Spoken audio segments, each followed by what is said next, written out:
I held my coffee mug tightly, looking across the fancy dining table at my parents. This was the same table where they used to tell me I wasn't good enough for the family name. Now, they wanted me to hand over everything I built to my brother, Marcus.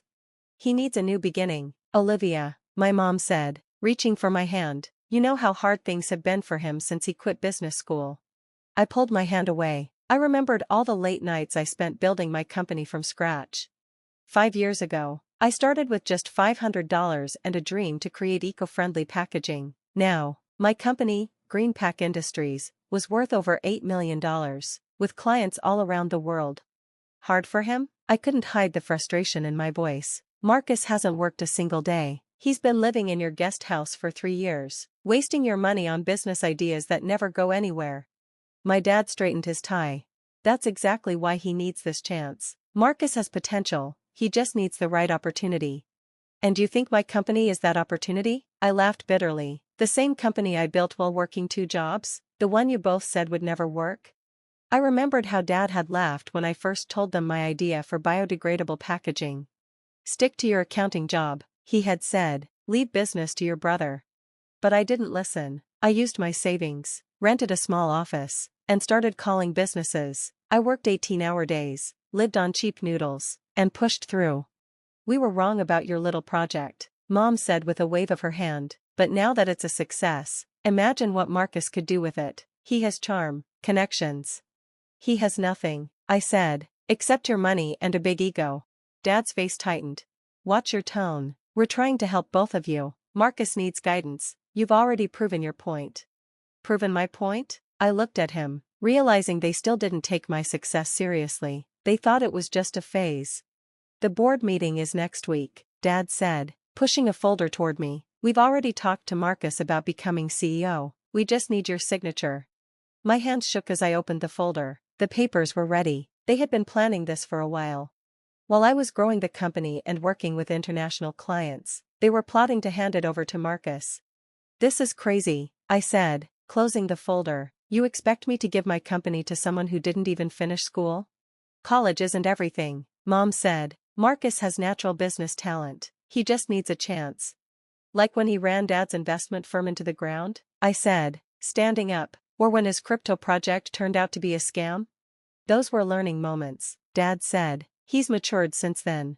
I looked around their fancy home, the art, the chandelier, the perfect garden outside. All of it showed their wealth and privilege. That same privilege let Marcus keep failing while I had to fight for every step.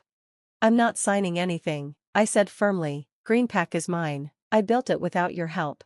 Mom frowned, her usual look when she didn't get her way. You're being selfish, Olivia. Think about your brother's future. What about my future? I asked. What about my employees, the ones who worked just as hard to make this company a success? They'll be fine, Dad said. Marcus has great ideas for changes. Changes? My heart sank. You mean firing my team and bringing in his friends from the country club? Their guilty faces told me everything. This wasn't about helping Marcus. They wanted to turn my company into another toy for their social circle.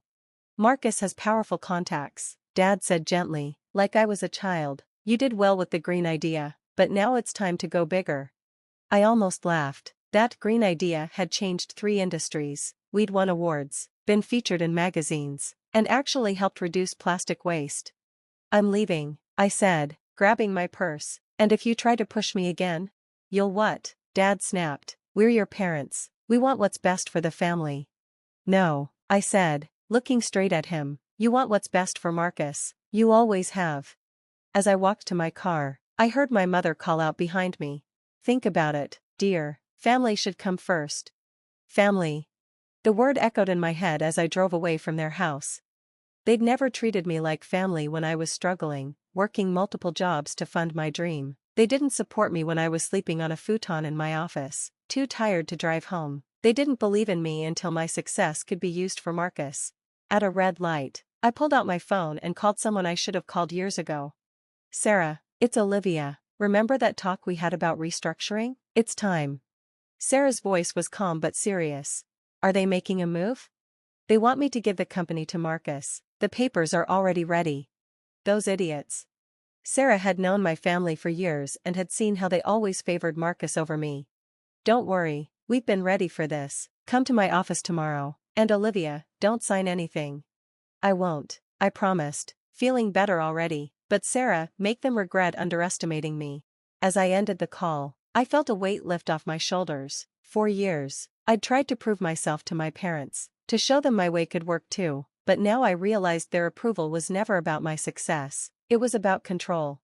They were about to learn that I could play hardball too. I built GreenPack from nothing, and I'd fight to keep it, not just from Marcus, but anyone who tried to take it from me. The next morning, Sarah's office felt like a battlefield. Documents were spread across her desk as she went over our plan, her blonde hair a little messy from hours of work. Your parents made 3 big mistakes, she said, pointing to parts of the company bylaws. First, they thought you wouldn't fight. Second, they thought their social connections would scare you. And third, she smiled, they forgot who owns the patents. I leaned in, interested. You mean the biodegradable formulas? Exactly. GreenPack's success isn't just about the company, it's about your inventions, those are patented in your name, not the company's. A plan was forming in my mind. So, even if they somehow took over, they'd have a company without the key technology. Sarah nodded. But we won't let it get that far. I've already called an emergency board meeting. Your parents might have spoken to Marcus about becoming CEO, but they can't make that decision without the board. Just then, my phone buzzed. Marcus. I showed the screen to Sarah, who nodded. Put it on speaker. Hey, sis, Marcus said, his voice too cheerful. Mom and Dad told me about their proposal. I think it's a great chance for us to work together. I heard Sarah roll her eyes. There is no us, Marcus, and there won't be any takeover. Don't be difficult, Olivia. I've always had a good sense for business. With my connections and your, whatever you do with plastic, we could really make this company bigger. My whatever? I laughed. You mean the biodegradable packaging that made GreenPack an industry leader? The same technology you called a hippie dream 3 years ago? There was a pause before his tone grew cold. Listen, this is happening, whether you like it or not. Dad's already talked to the board. You can either play along and keep a job, or make it hard and get kicked out. Sarah was already writing down his threats. I kept calm. Thanks for the heads up, Marcus. Good luck with your takeover. I hung up before he could reply. Sarah looked up, smiling. That was useful. We've got threats and proof of a takeover. Want to make their day worse? She pulled out another document, this one from the patent office. I did some digging. Your new polymer formula, the one that makes plastic biodegrade in 30 days? Big companies, including Palmer Industries, are interested in licensing it. I remember the meeting. They offered $8 million for exclusive rights. Which you own personally, Sarah pointed out, not GreenPack. You were smart to patent it under your own name. I smiled, remembering how my dad had mocked my insistence on keeping the patent separate from the company. Always have a backup plan, I said, echoing his own advice. Your backup plan just became our secret weapon. If they try to force you out, you can take the technology with you. They'll be left with nothing. Just then, my phone buzzed again. It was an email from my father. Subject, final warning. It was a thinly veiled threat about loyalty and the consequences of disobedience. They still think I'm the scared little girl who wanted their approval, I said, deleting the email. Time to show them who I really am. Sarah gathered the papers. The emergency board meeting is tomorrow. Your parents will try to pack it with their people, but they don't know how many board members actually respect what you've built. They've never cared to learn about my business, I said, too busy planning Marcus's next failed project. Speaking of Marcus, Sarah paused. He's been busy this morning, 3 calls to major shareholders, trying to convince them you're having a mental breakdown and need to be removed. My blood boiled, but I stayed calm. Any takers? Better, Sarah smiled. 2 of them called me immediately to report his behavior. Turns out smearing the CEO who turned their investments into gold isn't a good idea. As we wrapped up, my assistant knocked on the door. Miss Bennett, you need to see this. She handed me her tablet. It was an internal message from Marcus, telling all employees that he was taking over as CEO and outlining his plans for necessary changes. He's trying to scare them, Sarah said, make them nervous so they'll support his takeover. I thought about my team, people who'd believed in me when it was just an idea, people who worked hard to build GreenPack. The thought of Marcus ruining everything we built made me angry. Jessica, I said, call an all-hands meeting, now. 20 minutes later, I stood in the conference room, facing my worried employees. Many were showing each other Marcus's messages on their phones. By now, you've probably seen messages from Marcus Bennett, saying he's taking over as CEO. I began, my voice firm. I wanted to be honest with everyone about what was going on. I explained that my parents were trying to force me out of the company. Marcus was making threats, and I had a plan to fight back. As I spoke, I could see the tension fade and determination take its place. This company was built on creativity, honesty, and the hard work of everyone here. I ended by saying, no one is taking that from us. Not my brother, not my parents, not anyone. The room cheered. Michael, our production manager, stood up and said, "We're with you, Olivia, all the way." I nodded at Sarah, signaling it was time for the next part of our plan. Back in my office, I made a call I had been waiting to make. "Mr. Palmer, remember our conversation about licensing the new polymer formula? I think I'm ready to discuss it." The next morning, I arrived early at the board meeting. My parents were already there, sitting with Marcus and two of Dad's friends from golf. They all looked up when I walked in, and Marcus's smile faltered a bit when he saw Sarah with me. "This is a private meeting," Dad said, annoyed. Sarah smiled and put her briefcase on the table. "Actually, as counsel for both MS Bennett and Greenpack Industries, my presence is not only appropriate but required." I sat at the head of the table, watching the board members come in. Most of them nodded in my direction, but some avoided looking at me. I knew my dad had been making calls, trying to gather support. Once everyone was seated, I spoke up. Before Dad could say anything, I stood up. "I want to address the situation. My parents and brother are trying to take control of Greenpack by removing me as CEO and giving the position to Marcus, who has no experience in business or this industry." Marcus tried to interrupt, but I held up my hand. "I'm not done." In the past 48 hours, Marcus has illegally accessed our company's communication systems, lied to employees about leadership changes, and tried to scare shareholders with false claims about my mental health. The room grew uncomfortable. One of Dad's allies, Mr. Thompson, cleared his throat. "These accusations are troubling, but we're here to discuss the future of Greenpack. Your father has made some strong points about needing new leadership." "New leadership?" I cut in, signaling to Sarah, who handed out folders to each board member. "Let's talk about leadership. Inside those folders, you'll find Greenpack's financial records under my leadership, 5 years of growth, 3 major patents, and a current valuation of $8 million. I clicked a remote, showing a presentation on the screen. "Also, you'll see a record of every business venture Marcus has tried in the last 5 years. Total losses, around $2 million of our parents' money." Marcus stood up, looking angry. "Those were learning experiences." "Learning experiences?" I clicked to the next slide. "Like the cryptocurrency scheme that lost $500,000? Or the yacht rental company that didn't actually have any yachts?" Mom stood up, her voice rising. "This isn't about Marcus's past. We're here to talk about Greenpack's future." "Exactly," I said, switching to the next slide. "Let's talk about that future, specifically Greenpack's core technology."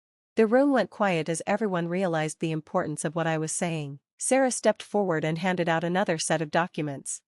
"As you can see," she said calmly, "the patents for Greenpack's biodegradable polymer technology are personally owned by Olivia Bennett, not the company. This includes the new formula that has generated a lot of interest." Dad turned pale. "You can't do this. Those patents belong to Greenpack." "Actually," Sarah continued, "Olivia made it clear in her patent applications that the technology belongs to her personally, licensed to Greenpack under her leadership. If leadership changes, the licensing agreement is void." The room buzzed with whispers. Mr. Thompson leaned forward, clearly worried. "What are you saying?" I met his gaze. "If the board votes to remove me, I'll walk away with the technology that makes this company valuable. I already have offers from competitors who are very interested in licensing it." Marcus jumped up, knocking over his chair. "This is blackmail. You can't threaten the board like this." "It's not a threat," I said calmly. "It's business. Isn't that what you wanted to learn about?" Dad gripped the table tightly, his knuckles turning white. "Olivia, think about what you're doing. This company is our legacy."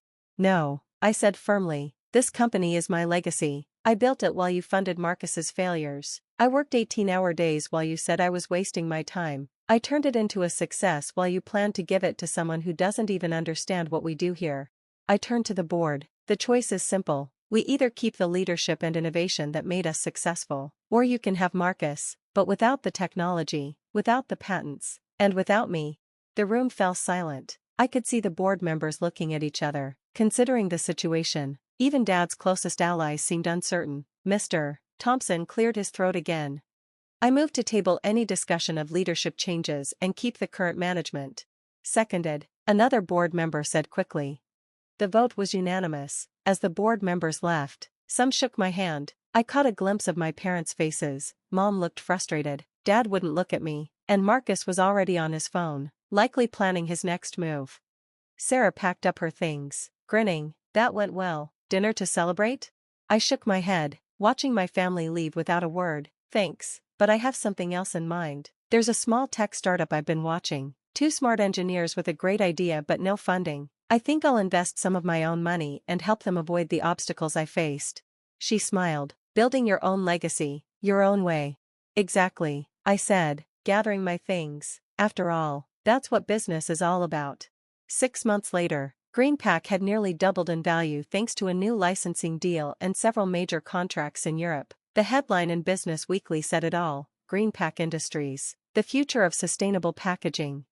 A knock on my door interrupted my thoughts. Jessica, my assistant, poked her head in. Your mother is here to see you. She didn't make an appointment. I sighed and set down the reports. Send her in. Mom looked different, smaller somehow, without her usual air of superiority. She hovered by the door before sitting across from me. The place looks different, she said, looking around at the awards and patents on my walls. More professional. It's been different for years, I replied. You just never bothered to visit before. She fiddled with her handbag, looking uncomfortable. Marcus is getting married. His fiancée is from the country club her father owns. Mom, I interrupted, why are you here? She took a deep breath. We're having an engagement party next weekend. Your father and I would like you to come. I studied her face, looking for any signs of manipulation. Does Marcus know you're here? He suggested it. Actually, she pulled out an envelope. After everything that happened, well, he's been different. The therapy seems to be helping. That caught my attention. Therapy? Your father insisted after the board meeting. Said Marcus needed to deal with his issues. She managed a small smile. He's working at your father's firm now. Entry level, no special treatment. I laughed. Dad must hate that. He's learning too, she said, putting the invitation on my desk. We all are. Sometimes it takes losing something to realize what you had. I picked up the envelope but didn't open it. And what exactly did you lose, Mom?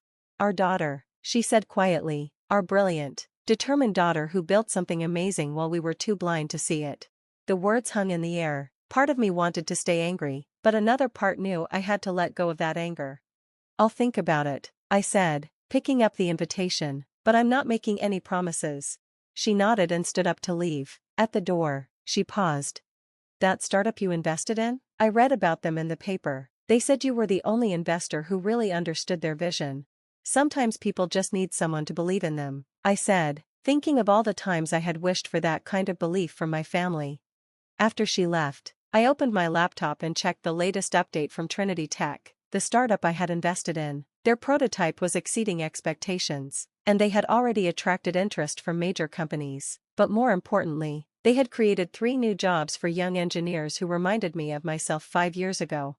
My phone buzzed with a text from Sarah. Heard your mom stopped by. You okay? I wrote back, better than okay. Think I finally got what I wanted from them. The company? No. Understanding. I looked out my office window at the city skyline, remembering the scared young woman who had started this company with nothing but determination and $500. She had been looking for approval in all the wrong places, measuring success by her family's standards instead of her own. The invitation sat unopened on my desk. Maybe I would go to Marcus's engagement party, not to prove anything to them, but to show myself how far I had come. After all, true success wasn't just about building a company, it was about building yourself. My assistant buzzed again. The team from the Environmental Initiative is here for the mentorship program meeting. Send them in, I replied, smiling. It was time to help others build their own dreams, their own way. After all, that's what real leadership was.